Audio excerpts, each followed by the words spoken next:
is slowing down, debt is exploding, savings are slowly being depleted for a lot of people, and the cracks are finally starting to show in the real economy. And when the consumer breaks, the entire U.S. economy starts to crack. Now, let me show you what's happening right now and what you should be doing in the middle of all of this. We have to establish this up front. The consumer is the U.S. economy, okay? Most people don't really realize how the American economy really works. It's not the stock market, it's not Wall Street, and it's really not even the Federal Reserve. The real engine of this country is regular people spending regular money, okay? 70% of our entire GDP comes from everyday consumers like you and me. This machine called American and the American economy requires you and me to spend money. So if the average family slows down their spending, if people start to buy less stuff and households begin to pull back their spending, even just a little bit, this whole system will slow down. And here's something else that's very important. Even President Trump's recent economic tone has been focused on tougher trade and tougher imports, which really, guys, adds more pressure at a time when consumers can't really handle higher prices. So sometimes we look at big business like big business controls everything. Listen, if the consumer breaks, America breaks. And right now, the stress is on the average American. It's becoming too much to sort of hide behind. So let's talk about holiday spending because we are in the holidays right now. Let me explain what's happening as we speak with holiday spending because it sort of can be confusing. And it's one of the biggest clues that the consumer is in trouble right now. Now, you've probably seen the headlines saying, oh, holiday spending hits all-time highs. But here's the truth behind those numbers. People are not buying more stuff, okay? People are not shopping with confidence all of a sudden and have a lot of money to spend. No, the only reason holiday spending looks high right now is because everything costs more. And so people are using more debt than ever to cover that cost. And let me break this down really clear, okay? Prices are higher. A toy that cost $20 2 years ago is $30 today. Some meat at your grocery store, your local grocer, that cost $80 for the holidays is now $110 for the holidays. So yes, people are actually spending more dollars, but they're getting less for that dollar that they're spending, right? Also, the population is bigger now than it has been. More people buying automatically pushes the total number bought up, right? It doesn't mean the consumer's strong. It just means there are more consumers buying right now. Also, don't forget this. People are using more credit today than ever before, right? And this is the big one. Credit cards, buy now, pay later, in-store financing, deferred payments. Look, when you see record spending, that doesn't mean Americans are thriving. It means Americans are borrowing. The real metrics, they tell a different story. So while the total dollars look big, here's what's really happening in stores this holiday season. There's fewer items per shopper being bought. There's more window shopping, right? There's more abandoned carts online, right? People waiting for deeper and deeper discounts, waiting to the last minute, lower discretionary spending. Holiday essentials are now replacing some of those what used to be fun purchases years ago. Retailers are now seeing weaker traffic overall because consumers are clearly being stretched thin. Okay, the headlines are going to brag about record spending, but the real story is record financial stress. Now, this is the most important point I want you to get. Americans are spending more money simply because everything is more expensive. So when you look at the raw numbers, they don't tell you that on the news or on social media, right? You got to make sure you understand that, though. It's not because we have more money. We don't. And at the same time, President Trump is signaling to the world tougher trade policies and new upcoming tariffs, perhaps, right? Which could ultimately raise prices even more at exactly the moment when consumers and shoppers are already struggling. Okay, so this is not what you would think would be healthy holiday spending right now. This is really a warning sign. This is the early stage of the consumer breaking. Now, let's talk debt for a second. Debt has exploded. Let me take a moment out to dig into debt because so that you can really see what's really going on, not the headlines, right? Not the fluff, but what's really happening. Debt is rising like we have not seen in years or maybe never. Credit card balances are at all-time highs in America. Auto loan defaults are climbing, right? They're getting close to all-time highs as well, if they're not there yet. And personal loans are being used to sort of fill these budget gaps, right? Personal loans are not really being used by most people to upgrade their lifestyle. They're being used to fill these gaps. Most people are not using debt to get ahead. They're using debt to sort of keep their head above water. You know, like the old theme song from the show Good Times, right? Keeping your head above water, making a way when you can, temporary layoffs, good, not good times, right?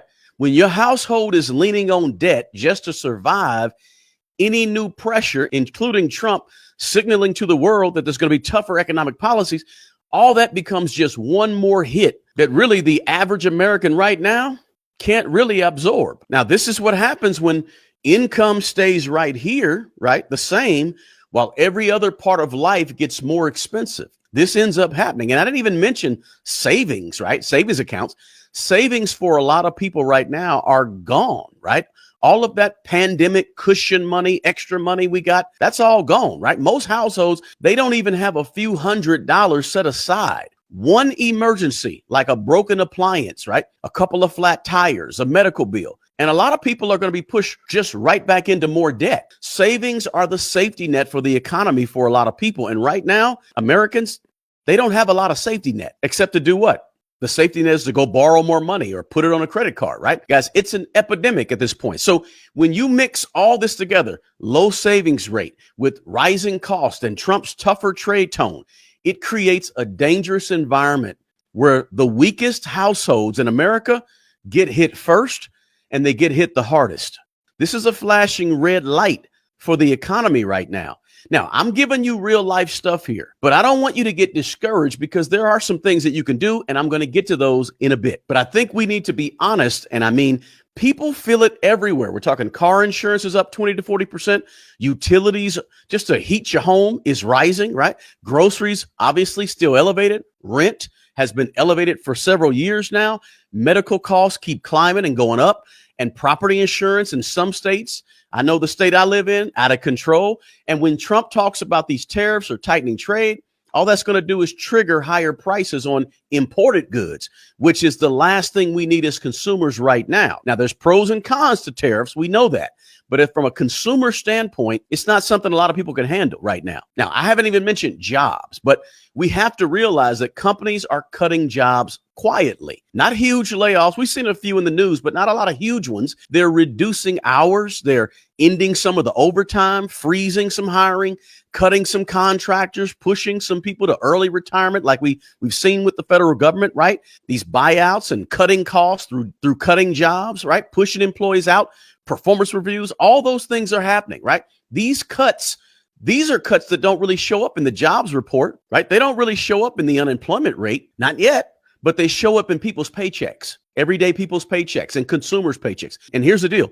When people earn less money while everything costs more, spending is just going to slow down even further. Now, I'm giving you this information probably 3 or 4 or 5 months ahead of time. But listen, it's all coming to a boiling point right now. You'll see it's just all under the radar right now and not being reported on the news or in social media the way it probably should be. Guys, quick pause right here. If you're new to this channel, I'm here on Sundays, and that's when I break down the economy, the American economy, in simple, plain language, real world language, so you can sort of stay ahead and understand this thing on a macro level, but also understand how it affects your own four walls. Because my goal is to help you protect your money and make smart decisions with your money. And sometimes you got to know what's taking place in the larger economy around you. That way you can make better decisions with your own money. And that's the key. So thank you so much for being here. Now let's keep going. Look, slowdowns don't begin with a crash. We got to realize that. They begin with small cracks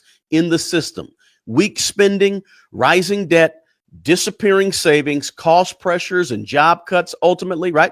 Then people or consumers, that's when we start to pull back our spending. And that's when businesses end up making less money. It's all like a domino effect, guys. Companies end up cutting jobs. People then pull back even more, right? And consumer confidence drops. That's a big one. And this cycle just repeats itself over and over.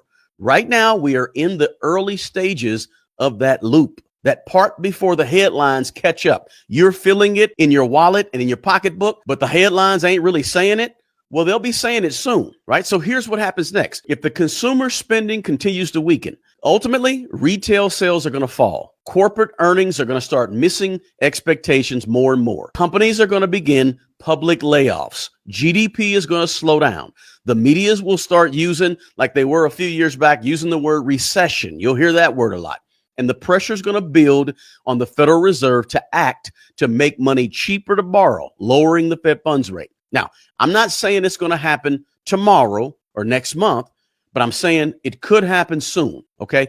Things always look fine before they suddenly don't, right? Now, we may see a push of growth in the economy in the beginning of the next year. That remains to be seen. Now, a lot is riding on what the Fed is going to do with interest rates coming up. Now, here's what you should do. What you should be doing right now as a consumer and an investor in America, right? Here's how to protect yourself. Please, whatever you do, build up some cash.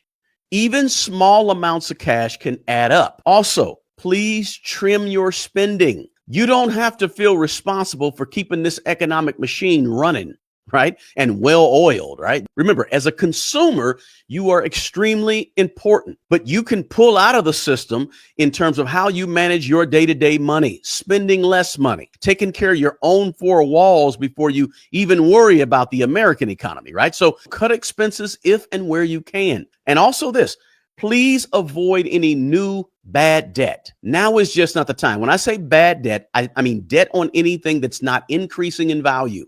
If you're going to buy a home that you think is going to appreciate in the next 5-10 years in value, that's cool. But if you're trying to go get a $30,000 loan to get a $35,000 car, that's bad debt because cars go down in value most times, right? Now's just not the time to be loading up with a bunch of bad debt. Please protect your income also. Add a stream or two or three of income, if possible. It's very important, guys, that you stop relying just on one job. Those days are coming to an end if you want to get ahead moving forward, right? And please do yourself a favor and keep investing consistently.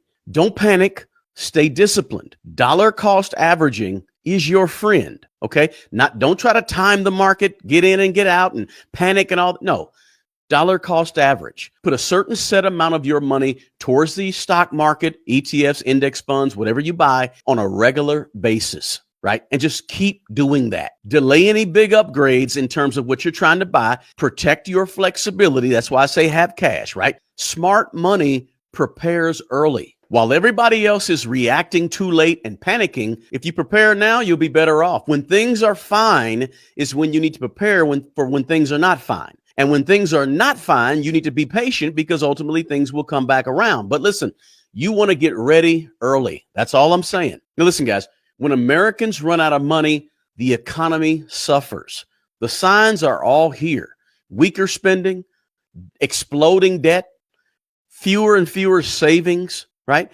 Higher cost on almost everything, and hidden layoffs. The consumer is slowly breaking and cracking behind closed doors.